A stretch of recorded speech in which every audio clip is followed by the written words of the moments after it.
ya ke platform Merdeka Mengajar sebagai guru. Nah, di sini sebagai contohnya di sini ada guru ya. Nah, ini.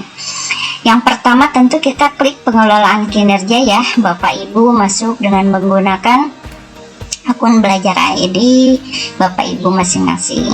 Nah, setelah mengklik pengelolaan kinerja, ini mohon maaf ya, ini jaringannya.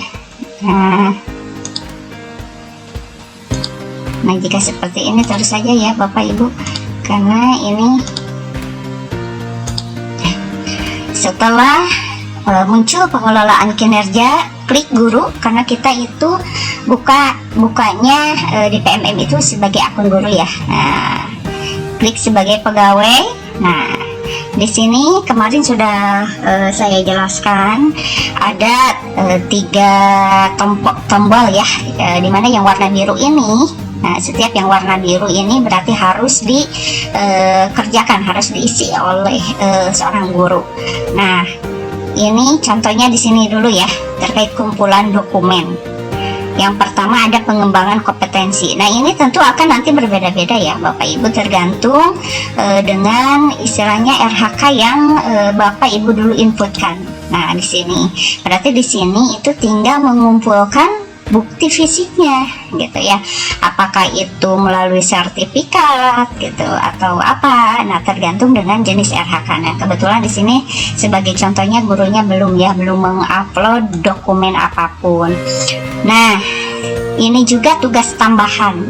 Nah, tugas tambahan jika Bapak Ibu ada yang menjadi operator sekolah atau menjadi bendahara BOP atau bendahara BOS, atau misalkan jadi pembina ekstrakurikuler atau apapun yang sudah diinputkan, nah silakan itu dikumpulkan ya. Nah, dikumpulkan misalkan di sini sebagai pembina ekstrakurikuler, berarti Bapak Ibu harus mengumpulkan apa istilahnya laporan ya yang disertai dengan surat tugas. Nah, itu berupa PDF, nanti kita tinggal unggah. Nah, itu ya, silakan Bapak Ibu kalau misalkan sudah ada di antara pengembangan kompetensi dan tugas tambahan ini ada bukti fisiknya, tidak apa-apa diinput dari sekarang juga. Nah, kalau ini cek dokumen lainnya. Nah, ini Bapak Ibu adalah dokumen yang diinputkan oleh Bapak Ibu kepala sekolah. Nah, jadi bukan pekerjaan guru ya. Ini adalah yang diinputkan oleh Bapak Ibu kepala sekolah. Nah, selanjutnya ini hal yang penting juga, lakukan observasi kelas. Nah, ini baru 75%. Bagaimana supaya ini tuntas sampai 100%? Nah, kita simak ya Bapak Ibu video ini.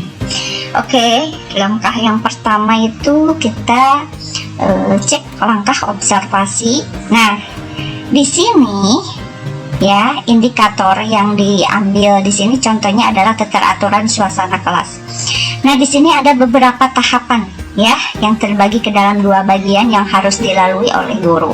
Nah, ini yang pertama, bagian yang pertama itu pelaksanaan observasi. Nah, kita anggap bahwa observasi itu sudah selesai dilaksanakan, dimana tahapannya yang pertama isi dokumen persiapan. Ini udah berubah jadi checklist. Ini menandakan bahwa Ibu sudah melakukan tahapan ini, dimana Bapak Ibu itu kan mengisi jadwal gitu ya, apa target perilaku. Nah, ini udah kita lalui karena ini sudah dilaksanakan pada awal-awal bulan yang lalu ya, bulan Januari. Nah, selanjutnya menunggu atasan melakukan observasi. Ini berarti di mana kepala sekolah itu datang ke kelas untuk mengobservasi kita sebagai guru. Ini jadwalnya juga sudah. Nah, ini checklist tandanya berarti itu sudah dilaksanakan. Nah, jika ini tidak berubah, nah bisa jadi Ibu sudah dilakukan observasi cuma tidak menginputkan di PMM, makanya ini tidak berubah checklistnya. Makanya ini harus intent ya saat kita melakukan observasi di kelas, kita buka juga PMM-nya. Terus isi dokumen tindak lanjut. Nah, ini juga sudah kita lalui ya, sebagaimana tutorial yang sebelumnya saya sudah sampaikan di channel ini. Nah, di sini ada di bagian 2. Ini masih terkunci ya, Bapak Ibu, berarti artinya ini belum dilakukan. Di sini ada bagian 2 tindak lanjut observasi. Nah, ini adalah bagian akhir yang harus Bapak Ibu kerjakan atau yang harus Bapak Ibu lakukan di PMM gitu ya, karena belum tuntas ya. Kalau ini sudah checklist semua, nah ini menandakan bahwa pekerjaan ibu di PMM itu berarti sudah selesai. Nah, langkah yang pertama, berhubung ini masih berwarna biru, kita klik lanjutkan ya. Isi dokumen refleksi tindak lanjut ini sebagai tahapan akhir ya Bapak Ibu guru. Nah, di sini akan muncul tampilan seperti ini ya, seperti ini.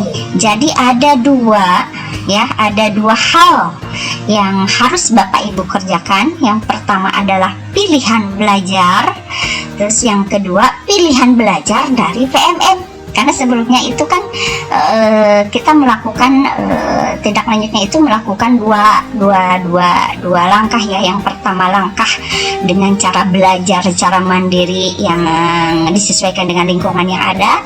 Terus yang kedua belajar mandiri dengan menggunakan fitur PMM, karena di PMM itu banyak sekali modul-modul yang bisa kita pelajari. Nah itu ya, jadi ada dua jenis cara belajar kita untuk meningkatkan pengelolaan kinerja kita di sekolah ya. Nah yang pertama itu, nah formulir refleksi tindak lanjut observasi kelas. Nah di sini kita ambil dulu yang pilihan belajar ya. Pilihan belajarnya waktu itu kita itu pilihan belajarnya adalah dengan melakukan kolaborasi atau bekerja sama dengan teman sejawat. Nah, di sini tujuan tindak lanjutnya misalkan di sini membicarakan permasalahan tersebut dengan teman sejawat. Nah, ini sebagai contoh. Nah, masih nyambung ya dengan tutorial sebelumnya, bahwa permasalahannya itu adalah terkait tentang menciptakan komunikasi positif. Karena di sini adalah untuk apa ya istilahnya tadi itu untuk keefektifan di kelas gitu ya. Nah ini membicarakan permasalahan tersebut dengan teman sejawat. Nah ternyata permasalahan guru yang dihadapinya adalah untuk menjalin komunikasi yang positif. Itu ternyata permasalahannya masih banyak anak yang istilahnya berkata kasar sehingga suasana kelas kurang kondusif. Nah itu permasalahannya. Nah pilihan belajarnya yang pertama kita itu apa istilahnya berdiskusi dengan teman sejawat. Terus yang keduanya adalah pilihan belajar di PMM yang terkait tentang komunikasinya itu. Ya, kita satu-satu ya Bapak Ibu. Di sini pilihan belajar ya. Ada 4 kolom yang harus diisi, tidak boleh tidak diisi ya. Nah, ini wajib diisi kolom-kolomnya ini ya. Nah, ini misalkan di sini ya, periode tindak lanjutnya itu Maret sampai April. Nah, misalkan kita itu sudah apa ya, sudah dilakukan walaupun sebelum April, misalkan. Nah, ini silahkan diisi jika memang sudah ada dirasakan temuan atau ya sudah dirasakan ada keefektifan gitu dari tindak lanjut yang kita lakukan. Nah, dengan cara kita belajar atau dengan cara kita berdiskusi bersama teman sejawat terhadap permasalahan yang kita hadapi, nah kira-kira apa inspirasi baru yang didapatkan? Itu intinya. Jadi di sini ceritakan ya apa yang menjadi inspirasi Bapak Ibu. Nah, Bapak Ibu kan tadi di sini ya apa tujuan tindak lanjutnya membicarakan permasalahan yang dihadapi dengan teman sejawat. Nah, kira-kira ketika sudah berdiskusi, ketika kita sudah membicarakan permasalahan yang kita alami dengan teman sejawat, kira-kira inspirasi baru apa yang didapat? Ya, jadi silahkan Bapak Ibu, sekiranya apa yang didapatkan. Nah, ini sebagai contoh saja ya. Kalau saya itu untuk lebih mudah dibikinkan dulu tabel seperti ini ya, supaya lebih mempermudah. Nah, ini apa inspirasi baru atau inspirasi yang didapat. Nah, misalkan ini nih, sudah ada jawabannya, misalkan tinggal dikopikan ya. Atau misalkan Bapak Ibu mau langsung mengetikkan di sini boleh. Yang penting jangan melebihi dari 500 gitu, karakter ya. Nah, di sini contohnya yang menjadi inspirasi baru dari hasil diskusi bersama teman sejawat adalah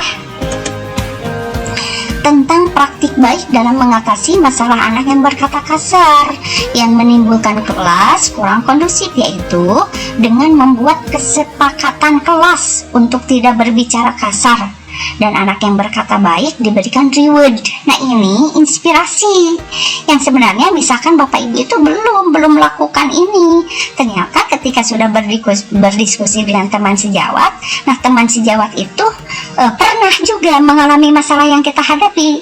Nah, teman sejawat itu mengatasinya yaitu dengan cara membuat kesepakatan kelas. Ya, kesepakatan kelasnya seperti apa? Nah, kita tahu bahwa sebelum pembelajaran dimulai, seorang guru itu gitu harus mengajak anak-anaknya membuat kesepakatan kelas. Kalau dulu itu kan ada aturan kelas, ya. Kalau dulu itu aturan kelas dibuat oleh gurunya dulu gitu. Nah, kalau sekarang di kurikulum Merdeka itu guru bersama anak-anak yang justru membuat kesepakatan kelas. Nah, ini ada inspirasi baru bagi kita gitu ya, bahwasanya buatlah dulu sebelum pembelajaran itu kesepakatan kelas. Nah, kesepakatan kelasnya itu tentang apa? Untuk tidak berbicara kasar. Karena kita kan tadi yang menjadi fokusnya itu kan menciptakan komunikasi yang positif, ya. Nah, berarti kita di awal pembelajaran bersama anak, yuk kita buatkan kesepakatan kelas bahwa di kelas ini tidak ada yang berbicara kasar, gitu ya, baik oleh gurunya maupun oleh murid-muridnya atau peserta didiknya. Jadi ini berlakunya bukan hanya untuk peserta didik ya.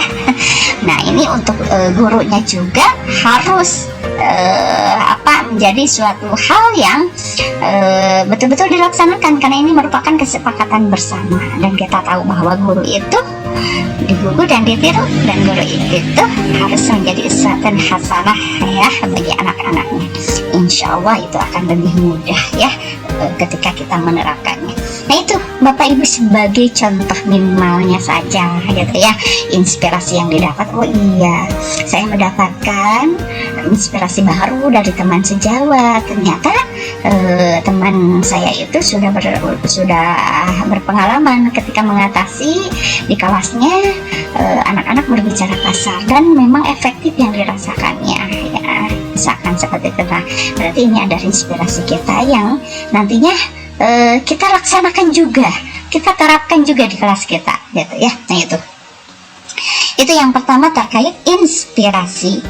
Yang kedua terkait perubahan praktik apa yang telah dilakukan ya di kelas, atau misalkan kalau lingkungannya luas di satuan pendidikan, nah atau yang disebut dengan capaian. Nah, kira-kira capaiannya seperti apa ya?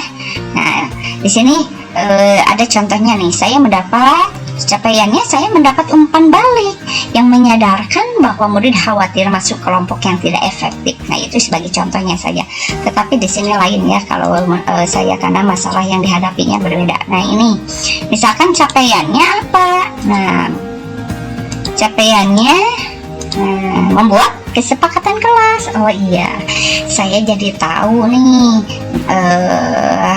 berarti yang dilakukan oleh saya setelah mendapatkan inspirasi itu, saya menerapkannya, yaitu dengan membuat kesepakatan kelas bersama anak-anak terkait komunikasi yang positif setiap hari ya sebelum pembelajaran dimulai. Nah, itu diintenkan. Yang tadinya mungkin tidak pernah membuat kesepakatan kelas, sehingga sekarang sudah bisa membuat kesepakatan kelas. Yang sebelumnya jarang membuat kesepakatan kelas, nah, ketika ingat saja misalkan ya, nah sekarang intent tiap hari dilakukan atau membuat kesepakatan kelas. Jadi jangan bosan-bosan ya Bapak Ibu, walaupun misalkan kesepakatan kelas itu tiap hari itu sama poinnya gitu ya. Nah, apakah bisa berubah tiap hari? Bisa, disesuaikan dengan kondisi anak-anak atau kondisi yang ada di dalam kelas. Nah, itu ya. Jadi dua hal ini harus diisi. Yang pertama inspirasi apa, yang kedua capaiannya seperti apa. Nah, yang ketiga, apa 3 tantangan yang paling sulit ya. Sebenarnya tantangannya boleh 1, boleh 2, boleh 3, boleh 4 bahkan. Nah cuma di sini apa 3 tantangan ya, istilahnya supaya kita tahu ya, minimal 3 itu lebih bagus ya tantangannya. Misalkan tantangan saya mau 1 aja tantangannya, tapi tantangannya yang paling sulit nih dihadapi, boleh gitu ya. Yang terpenting ini ada di kolomnya itu terisikan ya, tantangan ketika melakukan ini semua ya, misalkan membuat kesepakatan kelas, mengatasi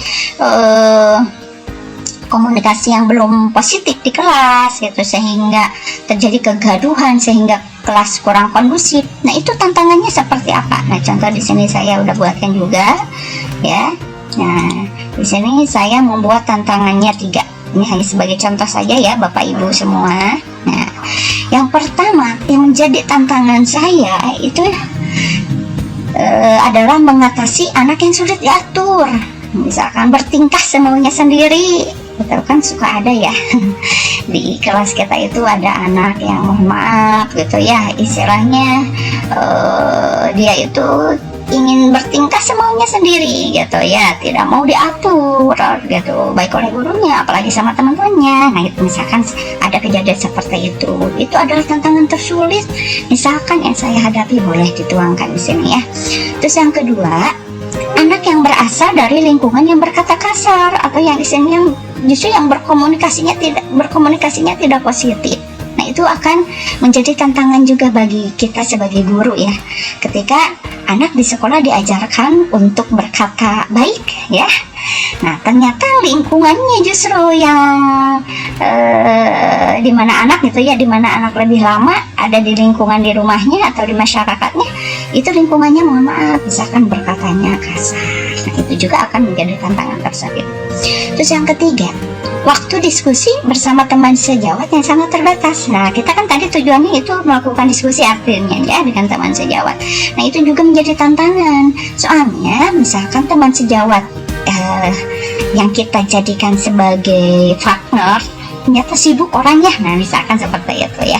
Nah jadi waktunya sangat terbatas gitu ketika kita mau melakukan diskusi bersama teman sejawat. Nah misalkan itu ya Bapak Ibu yang menjadi tantangan saya dalam dalam melakukan tindak lanjut. Nah yang terakhir terkait belajar dengan cara berdiskusi dengan teman sejawat. Nah rencana Bapak Ibu guru untuk menghadapi tantangan ini seperti apa? Nah ini bagusnya Bu, Bapak, Ibu ya. Nah ketika kita menyebutkan tantangannya ini, berarti tantangan itu suatu hal yang dirasa sulit oleh kita. Nah kita tidak patah semangat, tidak hanya diam saja, tidak hanya mengungkapkan saja, tetapi kita harus berupaya untuk melakukan perbaikan, untuk mengatasi tantangan yang kita hadapi sendiri ya. Nah jadi untuk mengatasi anak yang sulit diatur, misalkan ini untuk mengatasi bagaimana caranya anak yang berasal dari lingkungan yang berkata kasar, terus keterbatasan waktu dengan teman sejawat, nah itu kan tantangan. Nah silahkan Bapak Ibu untuk melakukan upaya perbaikan ya untuk mengatasi tantangan tersebut. Nah ini sebagai contohnya di sini gitu ya. Contohnya kita pastikan saja ini sebagai contoh ya, biar cepat nih saya copy paste kan. Mau langsung diketik juga oleh Bapak Ibu di PMM boleh gitu ya. Nah apa yang menjadi rencana Bapak Ibu untuk mengatasi tantangan tersebut? Ini sebagai upaya perbaikan. Yang pertama yaitu menjalin komunikasi dan kerjasama dengan orang tua terkait pengasuhan anak dalam membiasakan berkomunikasi yang positif. Contohnya gitu ya, oh ya karena ini anaknya sulit diatur gitu ya, bahasa di kelasnya juga kasar, dan bahkan anak notabene ini dari lingkungan yang justru lingkungannya berkata kasar. Nah kita berkomunikasi dengan orang tua, kita ajak kerjasama dengan orang tua gitu ya, terkait pengasuhan anak dalam membiasakan berkomunikasi yang positif. Jadi selain di sekolah gitu ya membiasakan anak untuk berkomunikasi positif, ajaklah orang tua ya, bahkan ajaklah untuk kerjasama untuk menerapkan pola asuh yang sama juga, yaitu membiasakan anak berkomunikasi positif sehingga antara pengasuhan atau pembelajaran yang ada di sekolah itu balance ya dengan yang dilakukan orang tua di rumah, sehingga ya pembiasaan untuk hal baik ini efektif gitu ya, karena memang anak itu distimulasinya bukan hanya di sekolah saja, tetapi ternyata di rumah juga, di lingkungannya di lingkungan rumahnya juga gitu betul-betul dibiasakan. Nah itu akan lebih cepat berpengaruhnya ke dalam diri anak. Maka tentulah gitu ya, guru-guru, ibu gurunya harus pandai-pandai menjalin komunikasi dan kerjasama dengan orang tua. Insya Allah kok gitu ya, orang tua pasti akan dengan terbuka mau menyambut kita, karena ini adalah demi gitu ya, demi perkembangan anak-anak kita gitu, anak peserta didik kita dan anak-anak yang memang para orang tua titipkan kepada kita. Nah itu ya. Terus juga upaya yang menjadi upaya perbaikannya adalah membuat jadwal diskusi dengan teman sejawat. Itu kan tadi tantangannya ini ya, adanya keterbatasan waktu ketika melakukan diskusi dengan teman sejawat. Nah berarti kita bikinkan jadwal ya bersama teman sejawat. Bapak Ibu sekiranya ada waktu luang kapan? Nah kita jadwalkan. Nah sehingga ketika pas nanti ada jadwal luang antara kita dengan teman sejawat, itu kita bisa dengan leluasa melakukan diskusi. Nah itu ya sebagai upaya perbaikan. Nah ini sudah terisi semua ya. Nah belum selesai ya Bapak Ibu, karena ini baru di pilihan belajar, yaitu pilihan belajarnya dengan cara kalau dipilih ini adalah diskusi dengan teman sejawat. Selanjutnya, nah makanya ya Bapak Ibu ini belum muncul. Kenapa? Karena ini kolom masih kosong, berarti harus diisi mau tidak mau gitu ya. Nah yang kedua yaitu pilihan belajar dari PMM, bahwa ketika kita menghadapi permasalahan yang terjadi di dalam kelas, ada dua pilihan belajar kan. Yang pertama pilihan belajarnya cara mandiri, yaitu dengan cara berdiskusi dengan teman sejawat, atau misalkan dengan cari materi di Google, boleh, itu silakan ya. Terus yang kedua pilihan belajar dari PMM, karena PMM ini sangat luar biasa ya Bapak Ibu. Kita bersyukur bahwa ada platform gitu ya yang sangat lengkap, di mana setiap kita mengalami permasalahan, misalkan kita kesulitan ketika membuat modul ajar. Nah di sana modul ajar sudah banyak gitu ya, bagaimana cara membuat modul ajarnya, bahkan contoh modul ajarnya juga ada gitu ya. Pokoknya banyak, lengkap ya, tinggal kita bisa memanfaatkannya sebaik mungkin gitu. Banyak ilmu-ilmu yang bisa kita dapat di PMM ini. Nah makanya pilihan kedua itu adalah belajar dari PMM.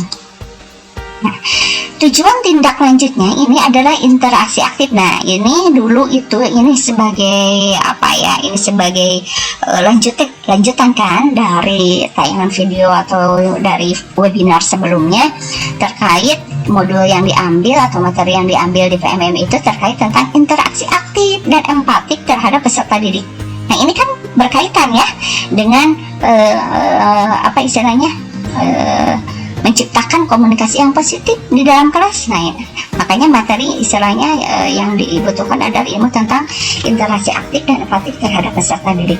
Nah ketika kita mengambil materi ini dan kita pelajari di PMM gitu ya, segala materi atau modul yang berkaitan dengan ini, interaksi aktif dan empatik terhadap peserta didik. Nah setelah kita melakukan hal itu, apa nih yang menjadi inspirasi? Jadi sama ya tahapannya, inspirasinya bagaimana, capaiannya seperti apa, tantangan yang dihadapinya apa, dan upaya perbaikannya seperti apa atau bagaimana. Nah ini juga sama, ini langkah-langkah ini sama dengan tadi yang pilihan belajar, cuma isinya tentu pasti akan beda karena ini berkaitan dengan PMM. Kalau tadi berkaitannya dengan diskusi bersama teman sejawat. Oke. Ini sebagai contoh yang menjadi inspirasi setelah melakukan pilihan belajar di PMM terkait interaksi aktif dan empatik terhadap peserta didik. Nah, yang saya dapatkan itu adalah misalkan inspirasi barunya menemukan strategi berkomunikasi positif, yaitu melalui permainan kata yang menyenangkan. Ini sebagai contohnya ya, sebagai contohnya. Oh, ternyata melalui permainan yang menyenangkan itu bisa loh untuk dijadikan sebagai strategi untuk berkomunikasi positif gitu ya. Karena itu anak kan lebih cenderung, kalau misalkan anak PAUD itu cenderungnya akan mudah belajar dengan permainan-permainan yang menyenangkan. Nah, dengan permainan kata yang menyenangkan, berarti di sini kan kita selipkan kata-kata yang positif. Nah, itu ketika anak senang dengan permainan kata dan kita selipkan dengan kata-kata yang positif, nah itu akan dijadikan strategi untuk memunculkan suasana kelas yang mampu berkomunikasi secara positif gitu ya. Nah, ini inspirasinya yaitu menemukan strategi. Nah, capaiannya seperti apa? Oke, kita buka lagi. Nah, capaian yang didapat, misalkan seperti ini ya. Nah, capaian yang didapat ini simpel ya. Ini anak sudah mulai terbiasa berkomunikasi secara positif gitu ya, melalui permainan ini yang hasil dari belajar dari VMM. Misalkan oh iya, anak jadi sudah mulai terbiasa berkomunikasi secara positif. Nah, tantangannya apa ketika kita melakukan belajar dari PMM? Nah, ini sebagai contohnya saya tuliskan juga 3 tantangan ya. Nah, ini tantangan ini berbeda dengan tantangan yang di atas ya. Nah, ini berhubung kita itu belajar dari PMM, tantangan yang dirasakan juga tentu pasti berbeda. Yang pertama, nah tantangannya jaringan internet kurang memadai. Nah, misalkan seperti itu ya, di sekolah itu belum ada wifi ya, atau belum apa ya istilahnya wifi ya. Nah, itu misalkan remote gitu ya, hanya menggunakan hotspot dari handphone. Nah, itu juga tantangan bagi kita karena PMM itu kan harus online, harus ada kuotanya, harus ada jaringan internetnya. Nah, ternyata jaringan internet misalkan di sekolah itu atau misalkan di rumah bisa saja gitu ya kurang memadai. Oke, itu kita masukkan sebagai tantangan. Yang kedua, terbatasnya waktu dalam memanfaatkan PMM. Nah, karena kita itu orang sibuk ya, orang sibuk itu ya, orsib. Nah, pagi-pagi kita ngajar, kadang siang itu banyak administrasi yang harus dikerjakan, yang harus dituntaskan gitu ya. Misalkan sorenya, malamnya kita misalkan banyak pekerjaan lagi di rumah, sehingga waktu untuk memanfaatkan PMM itu susah gitu ya. Padahal kita setiap hari, yakinlah Bapak Ibu guru pasti megang HP. Cuma bedanya ada yang sering buka PMM, ada yang jarang buka PMM, atau bahkan sama sekali jarang dibuka-buka itu PMM-nya. Nah, itu ya. Ini juga sebagai tantangan yang kedua. Yang ketiga itu tidak adanya peraturan di sekolah terkait misalkan adab dalam berbicara. Nah, itu juga sebagai tantangan ya, karena akan lain ketika di sekolah diterapkan peraturan ya, itu bebas, peraturan apa saja gitu ya. Nah, itu nanti akan apa ya, akan berbeda gitu ya, akan berbedanya semua pihak sekolah itu kalau ada aturan ya pasti seakan-akan oh ya itu ya yang harus dilakukan. Oh, ini misalkan sudah keluar dari aturan nih, nah ini sudah menjadi suatu pelanggaran nih. Nah, itu jadi akan dirasa berbeda. Nah, itu ya. Nah, selanjutnya setelah kita tuliskan tantangan, nah ini ada rencana. Lalu rencana untuk perbaikannya seperti apa? Ini ada 3 tantangan dan perubahannya, upaya perbaikannya gitu ya, perubahan supaya tantangan tersebut teratasi. Nah, misalkan ini contohnya. Nah, karena berhubungan dengan jaringan, yang pertama itu apa nih rencana Bapak Ibu untuk mengatasi supaya jaringan internet misalkan yang kurang memadai itu? Oh, yang pertama mencoba untuk mengajukan ke lembaga atau mengajukan ke kepala sekolah untuk fasilitasi jaringan internet. Nah, sekarang itu banyak media ya, banyak media alat-alat untuk digunakan sebagai apa ya istilahnya untuk memperlancar jaringan internet banyak ya. Nah, misalkan kita mengajukan nih, mencoba mengajukan ke sekolah atau kepala sekolah, itu boleh. Yang kedua, karena terbatasnya waktu dalam pemanfaatan PMM, kita membuat jadwal untuk belajar di PMM. Yuk ya, Misalkan satu hari itu kita jadwalkan mau jam berapa, mau berapa menit untuk belajar di PMM. Nah kita jadwal gitu ya, buat jadwal sendiri. Nah, terus yang ketiga terkait dengan tidak adanya peraturan, mengajukan ke kepala sekolah gitu ya, atas peraturan tentang ada berbicara ini supaya dijadikan ke peraturan sekolah gitu, supaya nanti itu lebih efektif gitu ya, akan mudah tercapai. Nah itu misalkan seperti itu. Jadi bebas ya Bapak Ibu, silahkan. Ini pemikiran disesuaikan dengan pemikiran Bapak Ibu semua terkait inspirasinya seperti apa, capaiannya bagaimana, tantangan yang dihadapi seperti apa, dan upaya perbaikan untuk mengatasi tantangan ini seperti apa. Nah ini mudah sekali ya. Jadi kita bukan hanya berencana saja ketika ditemukan oleh kepala sekolah temuan-temuan atau kesulitan-kesulitan yang dihadapi oleh guru itu, tidak hanya mengetahui kesulitannya saja, tetapi ditindak lanjut supaya kesulitan yang Bapak Ibu rasakan itu, yang Bapak Ibu alami itu teratasi, sehingga ya mutu kualitas pendidikan yang ada di lembaga kita itu betul-betul mutu kualitas proses pembelajaran yang Bapak Ibu berikan kepada peserta didik itu betul-betul bermakna, betul-betul efektif ya. Nah itu, ini bagusnya seperti ini, jadi tuntas gitu sampai akhir ya pengelolaan kinerja di PMM ini. Nah setelah semuanya terisi ya Bapak Ibu, nah itu silahkan klik kumpulkan. Nah, kumpulkan dokumen. Nah, setelah dikumpulkan, isi dokumen tidak dapat diubah lagi. Klik kumpulkan. Nah, apakah sudah berubah checklist semua? Sudah Bapak Ibu semua. Ini sudah checklist ya. 5 tahapan ini sudah checklist. Berarti pekerjaan Bapak Ibu di pengelolaan kinerja di PMM ini sudah tuntas ya, walaupun misalkan ini sampai Juni ya.